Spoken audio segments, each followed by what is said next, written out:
இருந்த மாண்புமிகு கிஷன் ரெட்டி அவர்கள், மாண்புமிகு கே சிங் அவர்கள், தமிழக பாஜக பொறுப்பாளர்கள், அகில பாரத பொதுச் செயலாளர் சி டி ரவி அவர்கள், திரு சுதாகர் ரெட்டி அவர்கள் உட்பட அனைத்து நிர்வாகிகளுக்கும், கட்சி பணியாற்றிய தொண்டர்களுக்கும், பாரதிய ஜனதா கட்சிக்கு பெருவாரியாக வாக்களித்த தமிழக வாக்காளர் பெருமக்களுக்கும் நன்றியும் பாராட்டும் தெரிவித்து தீர்மானங்கள் நிறைவேற்றப்பட்டன. ஒன்றிய அரசு என்று புதிதாக ஒரு கண்டுபிடித்த வார்த்தையை போல திராவிட முன்னேற்ற கழகம் இதுவரை மூன்றாவது அணியில் இருந்திருக்கிறார்கள், ஐக்கிய முற்போக்கு கூட்டணியில் இருந்திருக்கிறார்கள், தேசிய ஜனநாயக கூட்டணியில் இருந்திருக்கிறார்கள். எல்லா கட்சி கூட்டணியிலும் மத்தியிலே கூட்டணியிலே ஆட்சியிலே பதவியிலே பங்கு பெற்ற போது இந்த ஒன்றியம் என்ற ஒரு வார்த்தையை அவர்களுக்கு கண்டுபிடிக்க முடியவில்லை. இதுவரை அவர்களுக்கு தெரிந்ததில்லை போல் தெரிகிறது.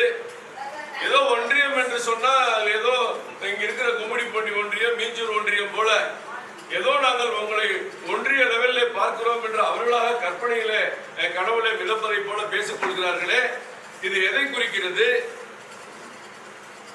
அறிஞர் அண்ணா அவர்கள் நாடாளுமன்றத்தில் 1962 நினைக்கிறேன், அப்பொழுது நான் ஒரு திராவிடன் இங்கே வந்து பேசுகிறேன், திராவிடத்தின் பிரதிநிதியாக பேசுகிறேன் என்று சொன்ன பொழுது ஐயா வாஜ்பாய் அவர்கள் அன்றைக்கே அதை கண்டித்தார். இந்த தேசம் ஒன்று, பாரதியார் கவிதையை போல 30 கோடி முகமுடையால் சிந்தை ஒன்றுடையால் என்பதை போல இந்த தேசம் ஒன்று, இந்த தேசத்திற்கு பிரிவினைக்கு எதிராக யார் பேசினாலும், இந்த பிரிவினைவாதத்தை பேசினாலும் நாங்கள் அதை கண்டிப்போம் என்று அன்றைக்கு சொன்னாலும் அது இன்றைக்கும் பொருந்தும். இன்றைக்கும் பாஜகவுடைய கொள்கை அதான் இருக்கிறது என்ற வகையில் இந்த ஒன்றிய அரசு என்று சொல்வதற்கு ஏதாவது தமிழகத்திற்கு பெருமை இருக்கிறதா, தமிழ்நாட்டுக்கு பெருமை இருக்கிறதா, இல்ல தமிழக மக்களுக்கு ஏதாவது இதன் மூலம் நன்மை கிடைக்கிறதா என்றெல்லாம் சிந்திக்காமல் ஏதோ திசை திருப்புகிற பிரச்சனையை திசை திருப்புவதற்கு பேசக்கூடிய அந்த வார்த்தையை கண்டித்து ஒரு தீர்மானமும், நீட் என்பது உச்சநீதிமன்ற தீர்ப்பின் அடிப்படையில் இந்தியா முழுவதும் எழுதப்படுகிற பரீட்சை.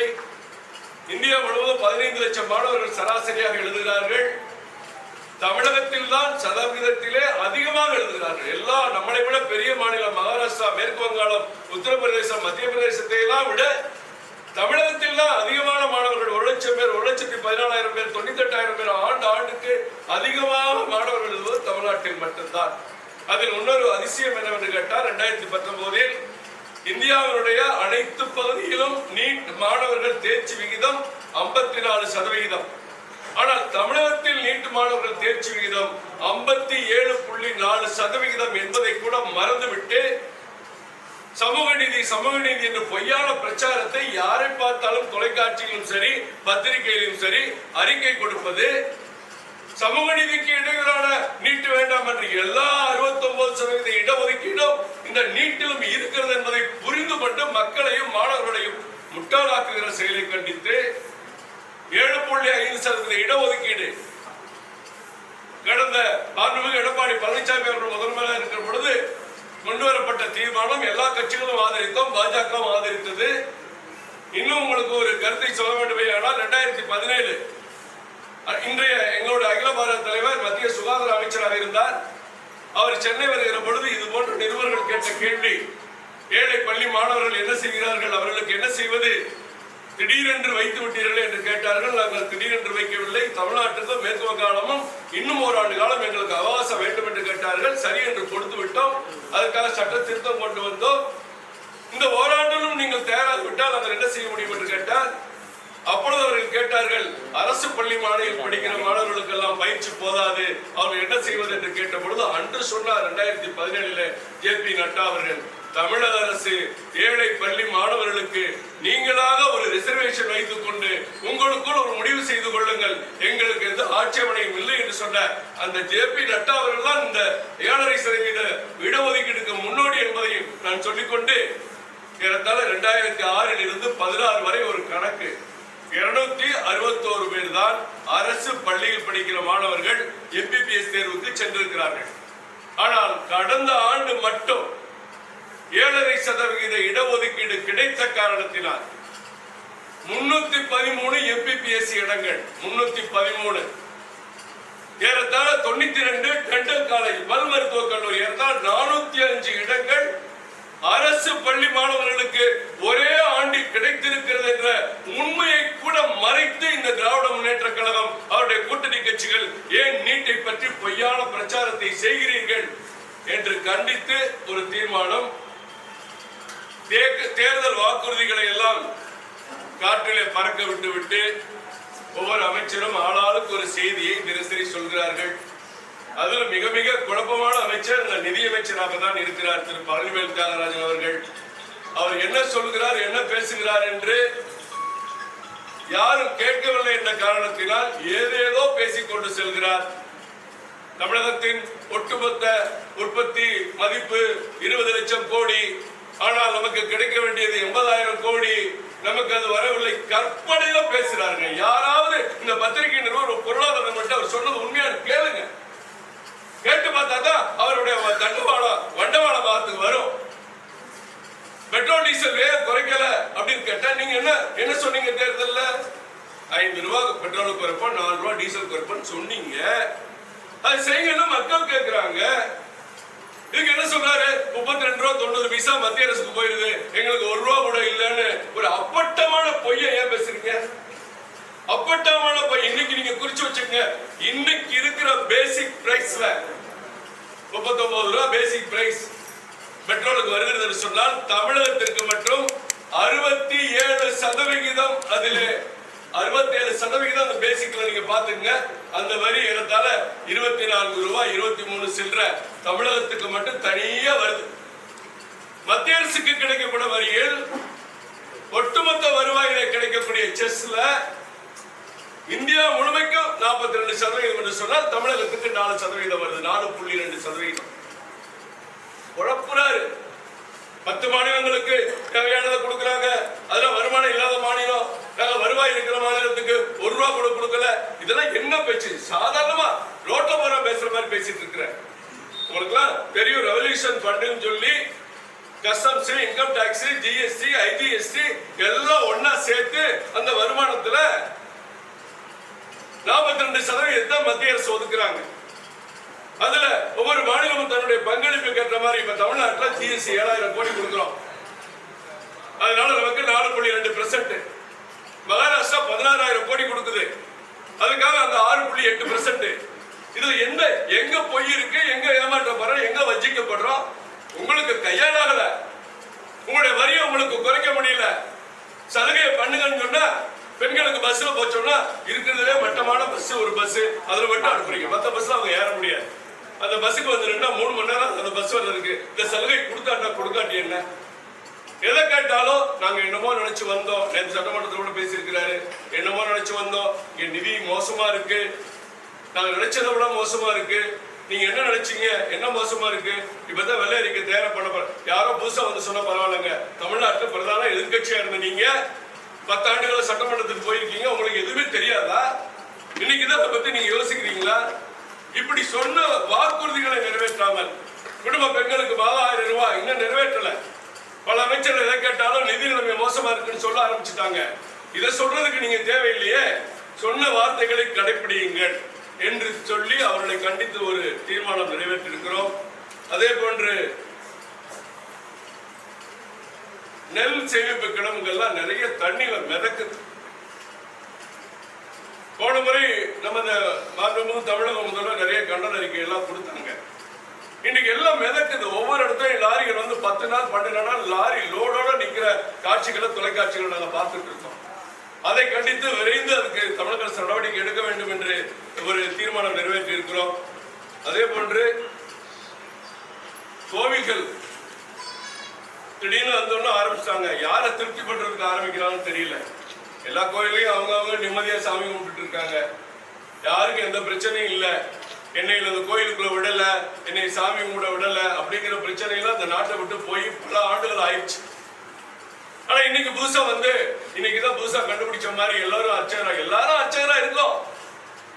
அண்ணன் ஜாதியில அண்ணன் ஜாதிக்கார அர்ச்சகர், இவர் ஜாதியில இவர் அர்ச்சகர், என் வீட்டு ஜாதியில எங்க ஊர்ல அந்த பூசாரி மந்திரி ஆலோசிப்போம். ஒவ்வொருத்தரும் ஒரு குடும்ப பாரம்பரியமா நம்ம தமிழ்நாட்டில் இருக்கிற எல்லா பிற்பட்ட சமுதாயத்திற்கும் சரி, பட்டியல் சமுதாயத்திற்கும் சரி, அவர்கள் சாமி கும்பிடுகிற இடங்கள் எல்லாம் பூசாரிகள் அவங்கதான் இருக்காங்க.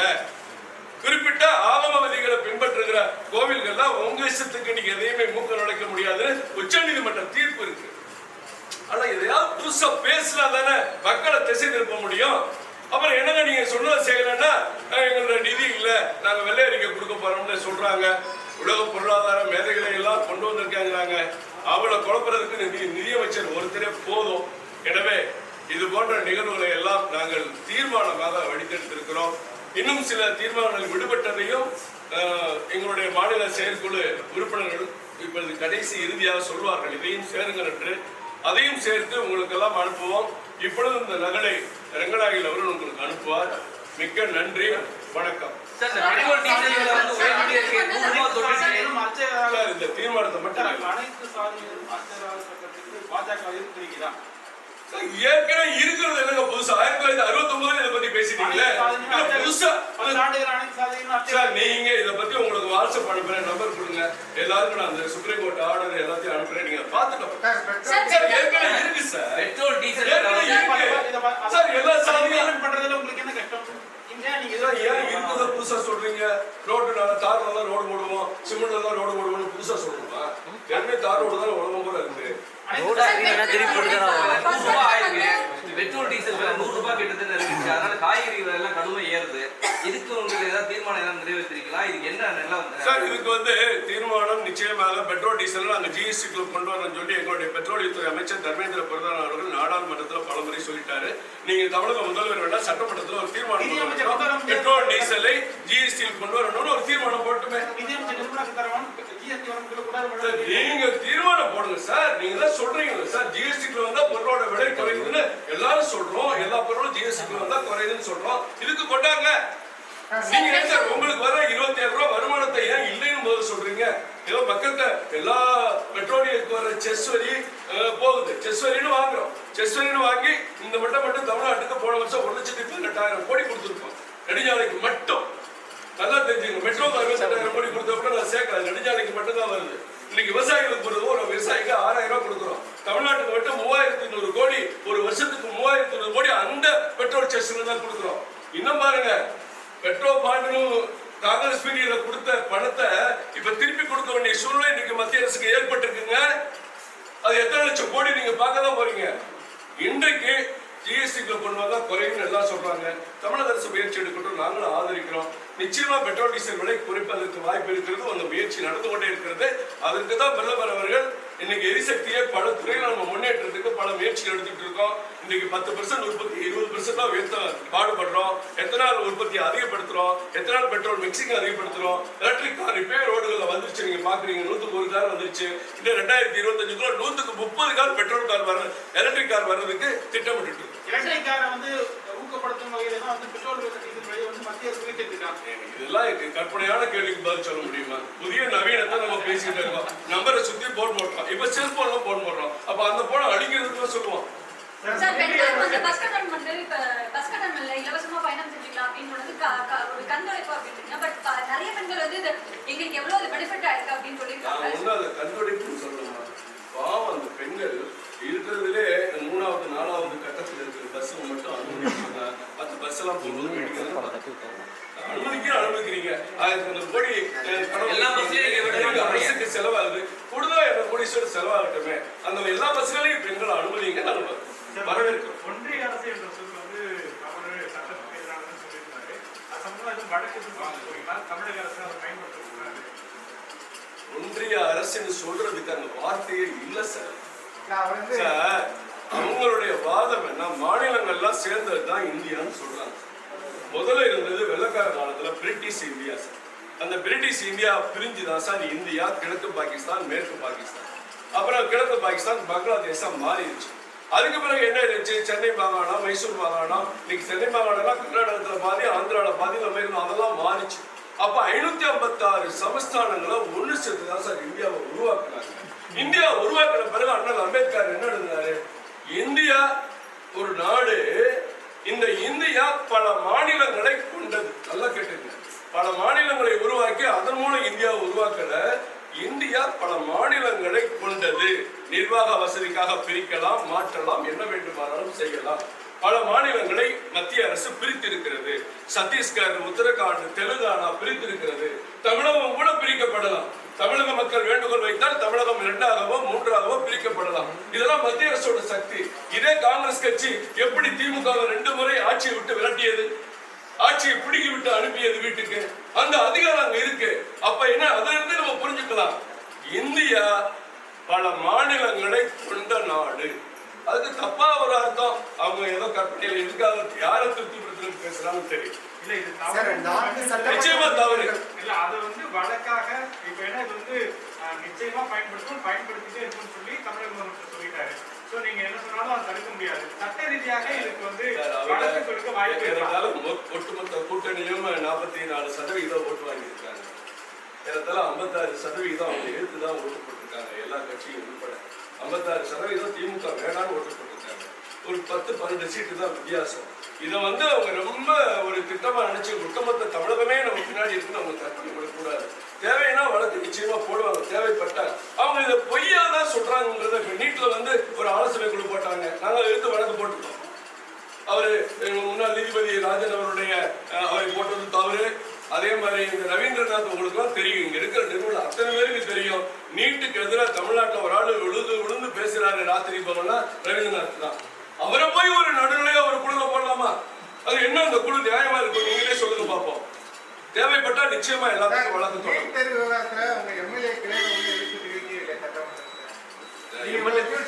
இல்லங்க எம்எல்ஏ ஒரு எம்எல்ஏ சொல்றதுக்குள்ள 10 மந்திரி எந்திரிச்சு பேசுவாங்க. சொல்ல முடியாம அடுத்த போகும்போது பதிவு பண்ணுவோம். சார் 4 சட்டமன்ற உறுப்பினர்கள் சட்டப்பேரவைக்குள்ள போறதுக்கு உறுதுணையாக இருந்த மிக பெரிய வாய்ப்பு கொடுத்த அதிமுகவுக்கு ஏதாவது நன்றி தீர்மானம் இருக்குதா? நிச்சயமாக மாண்புமிகு முன்னாள் முதலமைச்சர் எடப்பாடி பழனிசாமி அவர்களுக்கும் அண்ணன் ஓபிஎஸ் அவர்களுக்கும் பாட்டாளி மக்கள் கட்சி தலைவர்களுக்கும் அண்ணன் ஜி கே வாசன் உட்பட அனைத்து கூட்டணி கட்சி தலைவர்களுக்கும் நன்றி தெரிவித்து தீர்மானம் இருக்கு. நன்றி, வணக்கம். 5 மணிக்கு அந்த எமர்ஜென்சி பீரியடுடைய விளக்கப்பட